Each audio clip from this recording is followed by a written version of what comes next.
नमस्कार मित्रों, मैं अपने YouTube channel let's easy to learn पे आप सबों का स्वागत करता हूं।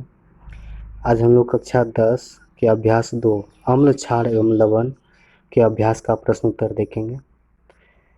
इसमें पहला प्रश्न है, कोई विलयन लाल लिटमस को नीला कर देता है, इसका pH मान संभव है। तो इसका pH मान 10 होगा, क्योंकि 7 से कम जो होगा वो अम्लीय होगा और 7 से अधिक जो होगा वो क्षारीय होगा। ठीक है, क्योंकि क्षार लाल विलयन को नीला कर देता है। क्षार विलयनों के pH का मान 7 से अधिक होता है, यानी क्षारीय विलयन 7 से अधिक है, क्षारीय है, और क्षारीय विलयन जो ही है उसको नीला करेगा। ठीक है, याद रखिएगा। प्रश्न 2 है, कोई विलयन अंडे के पीसे हुए कवच से अभिक्रिया कर एक गैस उत्पन्न करता है, यानी कि अंडे के कवर से जो है अभिक्रिया करके एक गैस उत्पन्न करता है जो चूने के पानी को दूधिया कर देती है। इस विलयन में क्या होगा? NaCl होगा या HCl होगा या LiCl होगा या KCl होगा? तो HCl होगा, हाइड्रोक्लोरिक अम्ल। क्योंकि अंडे के पिसे हुए कवच में कैल्शियम कार्बोनेट CaCO3 होता है जो अभी HCl यानी हाइड्रोक्लोरिक अम्ल के साथ अभिक्रिया करके कार्बन डाइऑक्साइड गैस बनाता है। कार्बन डाइऑक्साइड गैस चूने के पानी को दूधिया कर देता है। इसके लिए समीकरण यहाँ दिखाया गया है। ठीक है, आगे देखिए। आगे है, NaOH का 10 ml विलयन HCl के 8 ml विलयन से पूर्णतः उदासीन हो जाता है। यदि हम NaOH के उदासीन विलयन का 20 ml ले तो इसे उदासीन करने के लिए HCl के उसी विलयन की कितनी मात्रा की आवश्यकता होगी? तो देखिए 16 ml की आवश्यकता होगी। ठीक है, क्यों? क्योंकि जिस अनुपात में क्षार है उसी अनुपात में अम्ल मिलाने से विलयन पूर्णतः क्या हो जाएगा? उदासीन हो जाएगा। यानी कि जिस अनुपात में क्षार है उसी अनुपात में यदि आप अम्ल मिलाते हैं तो उदासीन हो जाएगा। यहाँ पर आपको उदासीन करने के लिए ही कह रहा है। ठीक है, चलिए आगे देखिए। प्रश्न 4 है, अपच, जब आप भोजन करते हैं और अपच हो जाता है यानी नहीं पचता है, अपच का उपचार करने के लिए निम्न में से किस औषधि का उपयोग किया जाता है? काफ़ी इंपॉर्टेंट क्वेश्चन है, ये लॉजिकल भी है, याद रखिएगा। इसका हो जाएगा एंटासिड, क्योंकि एंटासिड पेट में जो है अम्लता को क्या करता है? कम कर देता है। ठीक है, इसके बाद देखेंगे, उसके बाद है 5 नंबर में, निम्नलिखित अभिक्रिया के लिए पहले शब्द समीकरण लिखिए तथा उसके बाद संतुलित समीकरण लिखिए। जैसे तनु सल्फ्यूरिक अम्ल है, अम्ल दानेदार जिंक के साथ अभिक्रिया करता है तो तनु सल्फ्यूरिक अम्ल प्लस जिंक लिखिएगा, जिंक सल्फेट और हाइड्रोजन गैस बनाएगा। इसका सूत्र होता है H2SO4। तनु सल्फ्यूरिक अम्ल का जिंक का Zn होता है। जिंक सल्फेट के साथ अभिक्रिया करके जिंक अभिक्रिया के परिणाम स्वरूप जिंक ZnSO4 बनाएगा और H2 मुक्त होगा। इसी प्रकार दिया हुआ है, हाइड्रोक्लोरिक अम्ल का मैग्नीशियम के साथ अभिक्रिया कराने पर मैग्नीशियम क्लोराइड बनेगा और हाइड्रोजन गैस मुक्त हो जाएगा। हाइड्रोक्लोरिक अम्ल का होता है HCl और मैग्नीशियम का होता है Mg। जब अभिक्रिया करेगा तो MgCl2 बनाएगा और H2S मुक्त हो जाएगा। सल्फ्यूरिक अम्ल एल्युमिनियम के साथ अभिक्रिया कराने पर एल्युमिनियम सल्फेट बनाएगा प्लस हाइड्रोजन गैस मुक्त होगा। ठीक है, सल्फ्यूरिक अम्ल का H2SO4 होता है, जिंक का Al होता है और जिंक सल्फेट Al2SO4 हो जाएगा, हाइड्रोजन गैस मुक्त हो जाएगा। हाइड्रोक्लोरिक अम्ल जब लोहा के साथ अभिक्रिया करेगा तो फेरिक क्लोराइड और हाइड्रोजन गैस बनाएगा। हाइड्रोजन क्लोराइड का सूत्र होता है HCl और लोहा का हो जाएगा Fe। इसके साथ अभिक्रिया कराने पर जो है मैग्नीशियम क्लोराइड हो जाएगा और हाइड्रोजन गैस मुक्त होगा। इस प्रकार जो है यहाँ पर आप समीकरण जो लिखना है उसके बाद यहाँ पर संतुलित भी किया गया है, आप इसको ध्यान से रखिए क्योंकि समीकरण को संतुलित करने से संबंधित प्रश्न आता है। ठीक है, आगे प्रश्न दिखेगा। आगे है, अल्कोहल एवं ग्लूकोज जैसे यौगिकों में भी हाइड्रोजन होते हैं, लेकिन इसका वर्गीकरण अम्ल की तरह नहीं होता। एक क्रियाकलाप द्वारा इसे साबित कीजिए। देखिए, अल्कोहल एवं ग्लूकोज जैसे यौगिक में भी हाइड्रोजन होते हैं, लेकिन इसका वर्गीकरण अम्ल की तरह नहीं होता। इसके लिए एक क्रियाकलाप द्वारा इसे साबित करना है। तो देखिए, एक कॉर्क पर 2 कीले लगाकर इसे कॉर्क के बीकर में रख दीजिए। चित्र के अनुसार कीले को वोल्ट के बैटरी के 2 टर्मिनलों के साथ एक बल्ब तथा स्विच के माध्यम से जोड़ दीजिए। अब बीकर में थोड़ा सा तनु अम्ल विलयन डालकर विद्युत धारा प्रवाहित कीजिए।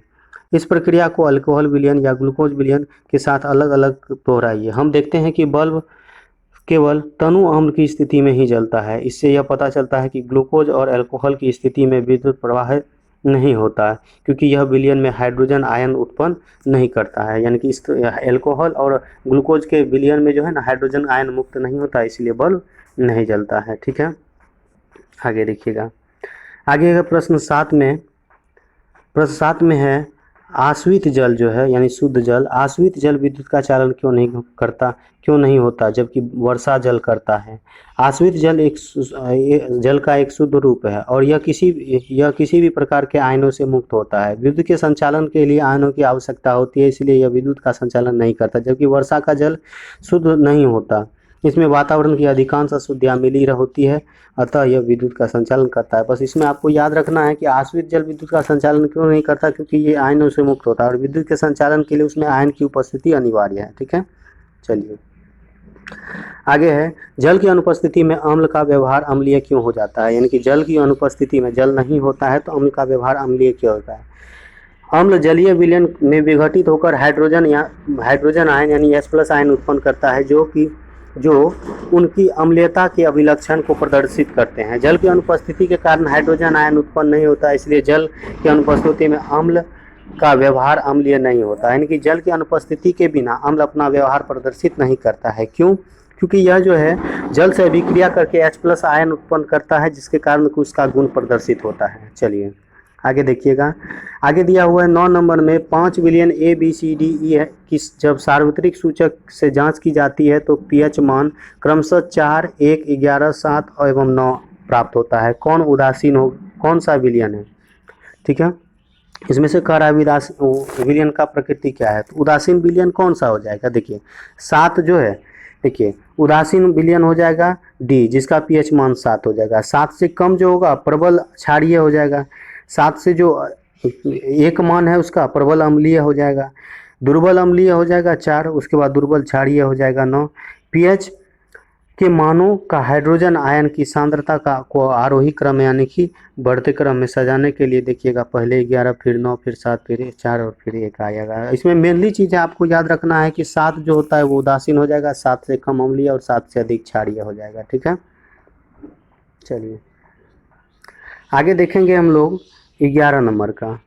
ठीक है, 11 नंबर का प्रश्न है, ताजे दूध के pH का मान 6 होता है। ताजे दूध का pH मान 6 होता है। दही बन जाने पर इसके pH मान में क्या परिवर्तन होगा, अपना उत्तर समझाइए। तो देखिए दूध से अधिक अम्लीय होता है, इसलिए दही का pH मान 6 से क्या हो जाएगा, कम हो जाएगा। चलिए, एक ग्वाला ताजे दूध में थोड़ा सा बेकिंग सोडा मिला था। काफ़ी इंपॉर्टेंट क्वेश्चन है, इसको ध्यान में रखें क्योंकि ये सब लॉजिकल प्रश्न है। आप अपने घरों में भी इसका प्रयोग करते हुए देखे होंगे। एक ग्वाला जो है ताजे दूध में थोड़ा सा बेकिंग सोडा मिलाता है। ताजे दूध में pH के मान को 6 से बदलकर थोड़ा क्षारीय क्यों बना देता है। पहला प्रश्न है, जब दूध अधिक अम्लीय हो जाता है तो वह खाने पीने योग्य नहीं रहता, यानी उसका स्वाद बदल जाता है। ताज़ा दूध समय के साथ साथ अम्लीय होता रहता है, इसलिए ग्वाला ताजे दूध में थोड़ा बेकिंग सोडा मिला देता है ताकि दूध अम्लीय होने में अधिक समय लगे और ज़्यादा समय तक दूध सुरक्षित रहे। यानी कि दूध की अम्लता यानी दूध फटने से बचाने के लिए जो है उसमें क्या किया जाता है, बेकिंग सोडा मिला जाता है और उसकी अम्लीयता को pH मान को बदल दिया जाता है। अब क्वेश्चन में ही याद रखिएगा, ताज़ा दूध का pH मान क्या होता है, 6 होता है, 6 से बदलकर। उसके बाद देखिए दूसरा प्रश्न है, इस दूध को दही बनाने में अधिक समय क्यों लगता है। तो यह दूध ताजे दूध से अधिक क्षारीय होता है, इसलिए इस दूध से दही बनने में क्या होता है, अधिक समय लगेगा। चलिए आगे देखिएगा। आगे है आपका क्वेश्चन, प्लास्टर ऑफ पेरिस को आर्द्र रोधी बर्तन में क्यों रखा जाता है, इसकी व्याख्या कीजिए। प्लास्टर ऑफ पेरिस को आर्द्र रोधी बर्तन में इसलिए रखा जाना चाहिए क्योंकि प्लास्टर ऑफ पेरिस आर्द्रता यानी जल से अभिक्रिया करके जिप्सम बना लेता है, इसलिए आर्द्रता यानी नमी रोधक बर्तन में रखना चाहिए। ठीक है, चलिए आगे देखिए। उसके बाद है आपका प्रश्न 14, उदासीन अभिक्रिया क्या है, 2 उदाहरण दीजिए। जब कोई क्षार अम्ल से अभिक्रिया करता है तो लवण तथा जल बनता है, यानी कि क्षार का जब आप अम्ल के साथ अभिक्रिया करवाइएगा तो लवण और जल बनेगा।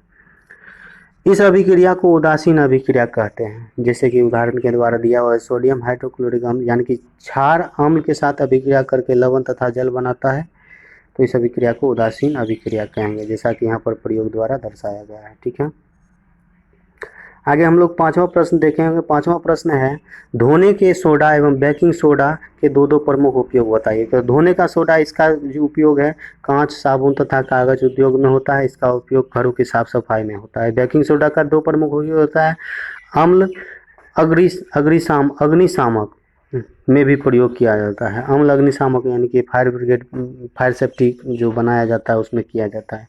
इसका उपयोग खाने की चीज़ों को मुलायम एवं स्पंजी बनाने के लिए भी बेकिंग सोडा का उपयोग किया जाता है। ब्रेड वगैरह जो बनाया जाता है, स्पंज जो होता है, तो उसी में इसका उपयोग किया जाता है। आज के लिए इतना ही, फिर एक नए वीडियो के साथ मिलते हैं।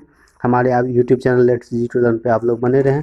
वीडियो को लाइक करें, जितना हो सके शेयर करें, और अधिक से अधिक हमारे वीडियो का लाभ उठाने का कोशिश करें। कक्षा 10 में इससे बाहर एक भी प्रश्न नहीं आएगा, इसको ध्यान में रखें। तो आज के लिए इतना ही, फिर एक नई वीडियो के साथ मिलते हैं। जय हिंद, जय भारत।